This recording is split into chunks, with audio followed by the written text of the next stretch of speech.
As you're all no doubt aware, it's Terminator week, and I've experienced just about everything Terminator I possibly could this week. I've seen all the movies, and I've actually played most of the games over again, like even the arcade game. I went to play that a little bit, and just to get myself in the mood, you know, I'm a big Terminator fan. Didn't like the third one so much, but I thought I'd give my review on Terminator Salvation, both the movie and the game.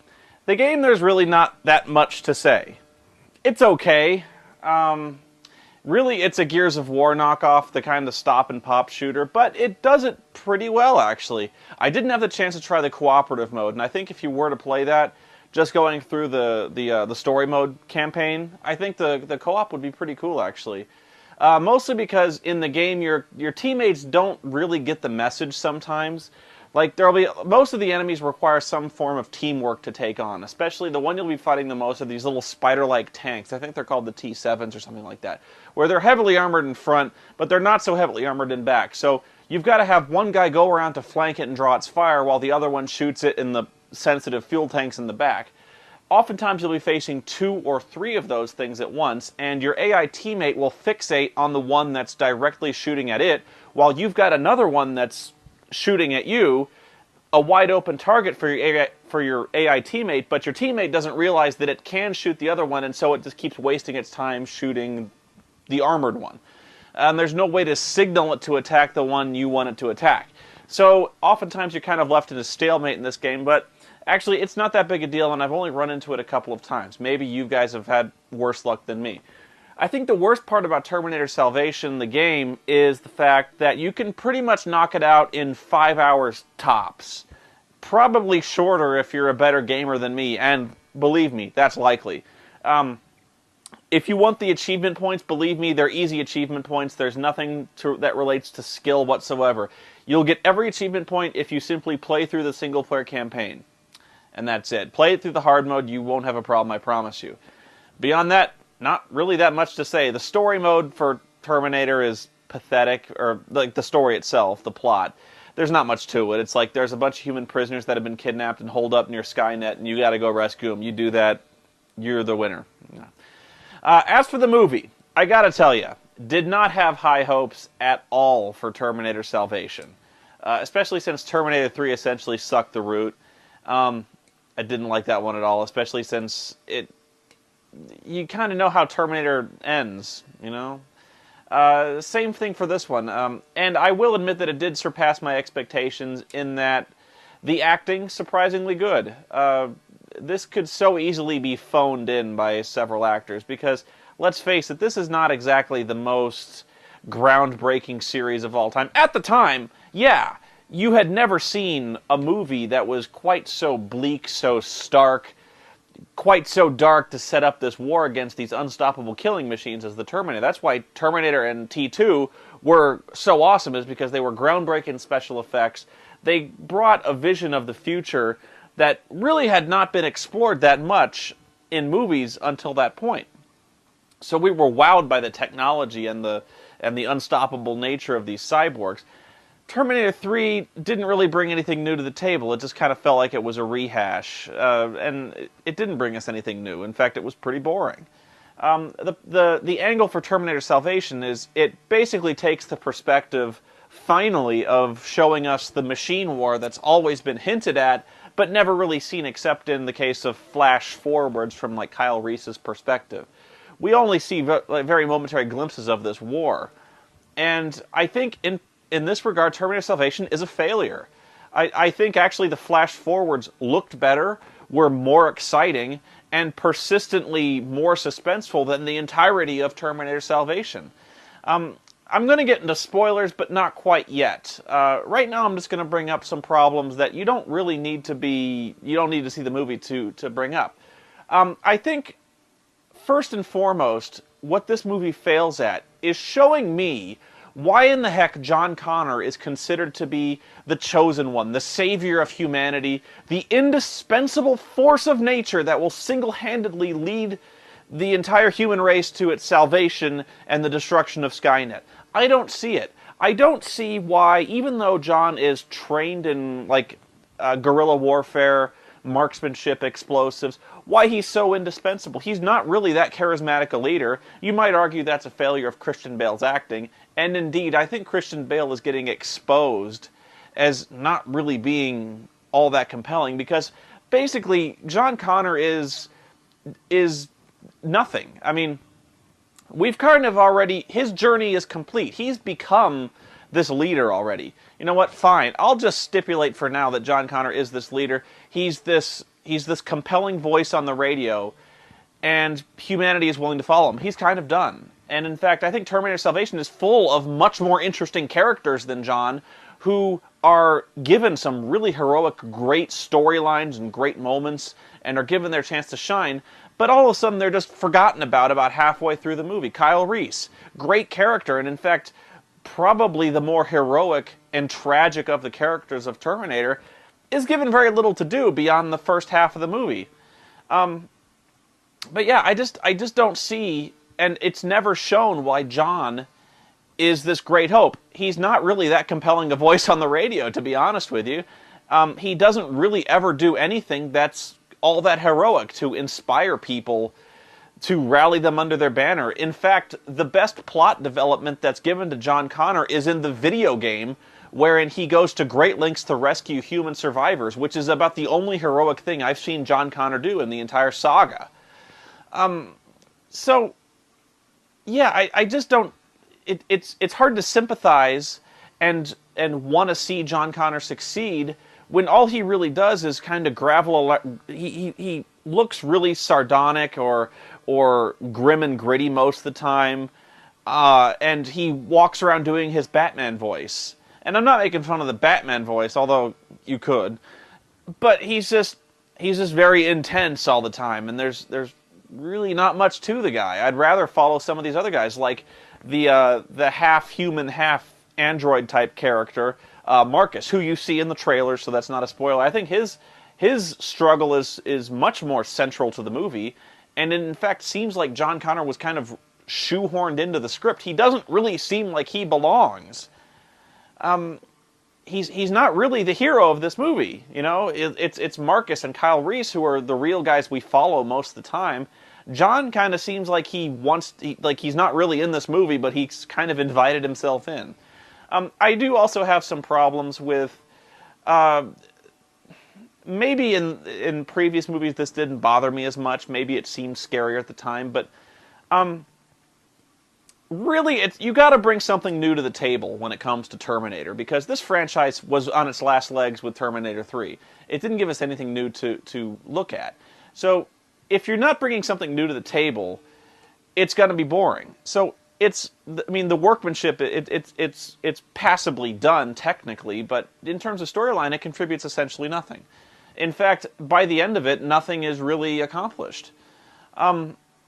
So really, I think The Matrix really took the entire concept of this dark future where there's a war against machines and just killed it. Because unless you're doing something new with it, The Matrix pretty much finished it off. It also gave us the best and the worst possible storylines that you could do with a machine war. So, like, the best was the original Matrix. The worst was the Matrix Revolutions. I mean, it does not get any better or worse than those, really, unless you're doing something new with it. But in terms of, like, there are certain questions that are raised when you're dealing with and I know it's hard to raise certain continuity issues when you're dealing with a storyline that is essentially hopelessly convoluted, and it's filled with paradoxes. Like, anytime you're dealing with time travel, and the Terminator series does a great deal, it's hard to raise continuity problems. But I'm going to do it anyway, because they are kind of pertinent here. For instance, this is just a technical issue, but why do Terminators scream? I don't know why, but there's these little serpent Terminators, and there's other Terminators that run around, and when they're, like, engaged in physical combat, they make, like, shrieking noises. Like, is it some kind of intimidation tactic? I don't know, but I just don't see the function. It's kind of more effective when the robots are completely silent and trying to kill you. Like, having a snake-like robot come up that screams seems almost to diminish their threat a little bit. I mean, I admit, a robot jumping out of the water and screaming at me would be scary, but at the same time, Skynet is supposed to be kind of faceless and voiceless. It's meant to be this completely clinical machine. When you start to have it scream, it takes on almost an emotional quality, which is the antithesis of exactly what the boundary between the humans and the machines are trying to establish. It's just an artistic choice, maybe, but it bothered me. Secondly, how do the Terminators and Skynet know that John Connor and Kyle Reese are priority targets? Now, I know the Terminators that were sent back into the past know that John Connor is this massive threat to their race, massive threat to the war effort, but how do the current Terminators know that Connor and Reese are targets? Because Connor is not exactly the leader of the Resistance in this movie yet. Kyle Reese has done exactly nothing. So, maybe in John Connor's case you could argue that somehow they know that Connor is this big threat. Maybe I could kind of stipulate to that. But how do they know that Kyle Reese is a potential target? This is actually assuming that one iteration of the time loop has already completed, and somehow the machines know that Kyle Reese will eventually father John Connor, which is very, very strange. I don't know. You kind of have to... I guess even Sarah Connor says it drives you crazy just thinking about it. But it does raise the question that how the machines know the events of the future and the past that come around, because we're dealing with a Skynet that has not yet sent back any Terminators to the past to attack anyone. You're dealing with Cyberdyne Systems, who previously did not know that Skynet was going to rise up and take over the world, to all of a sudden Skynet is having this master plan cooked up before Judgment Day. Before it even really set off the bombs. It's setting these plans in motion. I don't understand why. Thirdly, why are they so bad at killing people? I guess when you give a Terminator a minigun, it's pretty badass. But every other time you see a Terminator, like especially those walking Terminators, when they sneak up behind somebody and attack, all they do is they just push you over. Wouldn't they have some kind of knives or Wolverine claws, or just have the ability to have superhuman strength and just punch you in the throat and crush your larynx, or grab you by the head and crush your head like a watermelon? Why do they just pick you up and throw you? That does not seem like an efficient terminating method, especially since we've seen in previous movies the other Terminators are very clinical and very, very efficient at killing people. For instance, they're all programmed with knowledge and schematics of human anatomy, so they know the perfect place to shoot you or to kill you. Throwing you doesn't exactly seem like the most efficient way. And yet these Terminators could have killed John Connor and the other humans any one of a number of ways, and yet they just throw them over a railing. I don't really understand that. And also, why the Terminator machines are forced to do that creepy Jason Voorhees walking motion. Why do they walk? They could easily run. I guess that's always been the way it was in the Terminator movies, but I don't know. Fourthly, why are the Terminators kidnapping people and putting them in what can only be called concentration camps? Is it purely for the Holocaust imagery? Because, trust me, even now, years, decades after the fact, if you're going to throw Holocaust imagery at me by loading people into trains and taking them to camps, you've got to earn that. And I don't think Terminator's quite earned that in this case, because Skynet is not exactly a fascist regime. It's just a machine. It wants to exterminate people. I just don't see how you can draw a parallel between exterminating the Jews for some kind of fascist agenda and a war against machines. I don't see it, and I don't think it's earned it. And it's actually very uncomfortable to me. Okay, and now I'm going to get into spoilers. Very briefly, and it all has to do with the ending. I actually thought Terminator was not exactly compelling, but in terms of an action movie, it was okay. For the first, half 2 acts, it was okay. I didn't quite understand why John Connor had to clothesline one of those motorcycle Terminators and steal it. I was willing to concede that the Resistance had mopeds. I couldn't exactly follow why he had to steal a motorcycle, but by the end, it's revealed that, I'll just say that Skynet's trap ultimately sucks. The ending is that the cyborg character Marcus, the guy who appears to be human but is actually a cyborg, is some kind of sleeper agent. So Skynet had this big plan to have this Terminator gain John's trust, kidnap Kyle Reese, take him to this concentration camp, And then, this just makes no sense. Marcus volunteers to go find Kyle, lead John Connor into the concentration camp so that he'll be rescued, and this would be a trap. So the Terminators would kill John Connor, kill Kyle Reese, and the Resistance would essentially be crushed. And it works, okay? Marcus lures John Connor into the Skynet stronghold, and Skynet has no plan beyond that. There's no death trap that's been set up. They've planned for decades to get John Connor into this base, and there's no room full of machine guns. There's no room full of poison gas. There's no death trap. He just kind of wanders around the halls, and a naked Arnold Schwarzenegger Terminator walks out with no gun and chases him around the building. I mean, that was the trap. That was the ultimate fate of John Connor. This was the fail-safe plan you had to kill him when you essentially had no plan to kill him. Like, I was expecting him to walk into a room full of, like, Terminators with machine guns. He walks in and goes, "Oh, shit," and just gets jackhammered across the room. That would have been a great ending. You know, I actually thought at some point, like, I thought that Marcus would gain John's trust, try to attack Skynet, get captured. John would walk in the room, and then he would find Marcus, and Marcus would sit up and shoot him in the face. And ironically, I check online, and that's pretty much the original ending that was planned for this.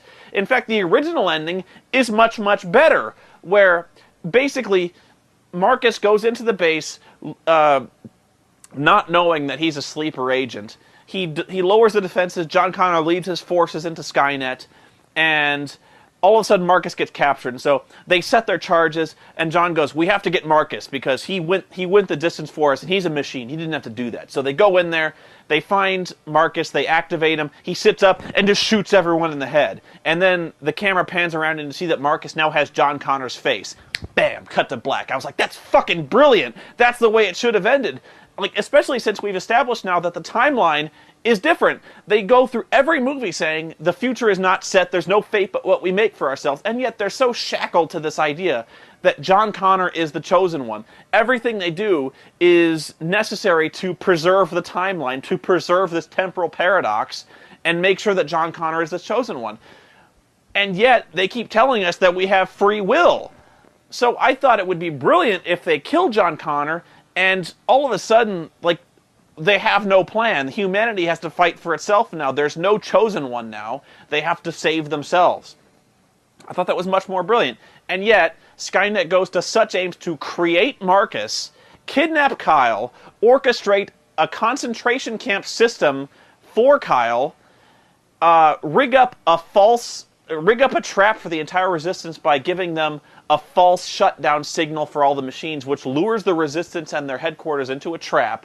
And when they finally get Connor into the base, they have nothing prepared. It just seems like a really weird place for their plan to fall apart. I think the only... And oh, by the way, why... When Marcus sneaks into the base, he shuts down the perimeter defenses to Skynet's place. Then all of a sudden, a power surge from the console knocks Marcus out. He wakes up later, his skin is fully regenerated. He gets up, and then all of a sudden, Skynet starts talking to him with Helena Bonham Carter's face. And tells him that... and basically takes 5 minutes to explain this entire evil plan to him. He's like, "Good job, Marcus. You've done exactly as you were programmed to do.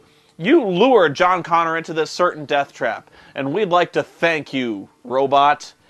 Why would Skynet do that? Why would Skynet bother to explain this plan to one of its own robots? Why wouldn't it just shut Marcus down, wipe its memory, and turn it into an infiltrator? You know, I don't understand why it has to explain the situation to a robot. I don't understand why, if it had gone to these great lengths to prepare this death trap, it would account for any chance that Marcus would turn against it. Because that's exactly what Marcus does. After Skynet explains its plan, it goes, "I don't like you. I am not a machine. I am a man!" And then rips out its control chip and throws it down. Why would Skynet give it any hope of doing that. Especially, what did you expect Marcus to do when you have fooled it into thinking it's a human and then explaining, giving it no incentive to join Skynet's side? It basically laughs in his face. It's like, ha, we totally fooled you, Marcus. Good job, you are such a sucker. And Marcus is like, fuck you very much. Why would Skynet account for any possibility that its most trusted secret weapon would betray it? It makes no sense, especially since Skynet... I mean, sure, its plan is ridiculous, but I gotta give it credit. It kind of worked up to that point.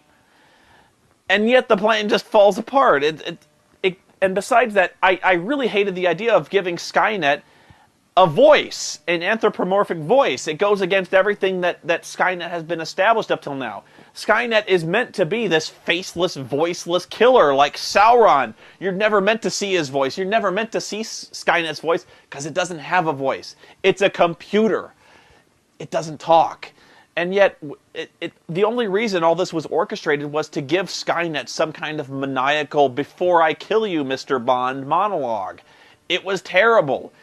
Up to the third act, it was okay, and then everything just falls apart. It's like they didn't know how to end this movie. Or like they had a good ending, it didn't test well, or the studios didn't like it because they wanted to set up a franchise. Apparently Christian Bale signed on to do more movies, so we had to keep Connor alive. And so it just seems like there were these really emergency rewrites at the 11th hour to save this movie and to keep people going into the theaters for 3 more movies. But it's not worth it. They're not good enough. And really, if we're looking forward to 2 more movies just like that, seriously, spare yourself. Maybe you guys might have liked it purely as an action movie, and I will admit, the graphics are pretty good, the stunts and special effects are pretty good. But even from an action standpoint, I found it pretty unremarkable. And I just don't see that there's enough new... I mean, even if you were to consider it pretty good, if you were to hold it up to Terminator 2, it doesn't stand up. Nothing stands up to Terminator 2. And I think the franchise peaked at that point. Nothing since then has even approached it, and Terminator Salvation certainly doesn't. Why do some Terminators find themselves susceptible to assault rifle rounds? And yet handguns are completely useless, and yet everyone carries a handgun and acts surprised when it doesn't work against the unstoppable metal killing machines. Why are some robots susceptible to assault rifle fire, and yet the Arnold Schwarzenegger Terminator is completely impervious to both that and several sustained rounds of grenade launcher fire, to having molten lead dumped on it? And why is that one so unstoppable, and yet the other ones are actually very stoppable? Not a good movie, guys. I don't know what else to say. I would actually recommend the game, like rent the game, and you'll get more enjoyment out of the game for a little bit longer than you would out of the movie. I just can't recommend the movie. It was not good. Probably the worst of the series in that it makes the least sense of any of them. Terminator 3, believe it or not, made more sense. And that's sad. That's all I got to say about it. Hasta la vista, baby.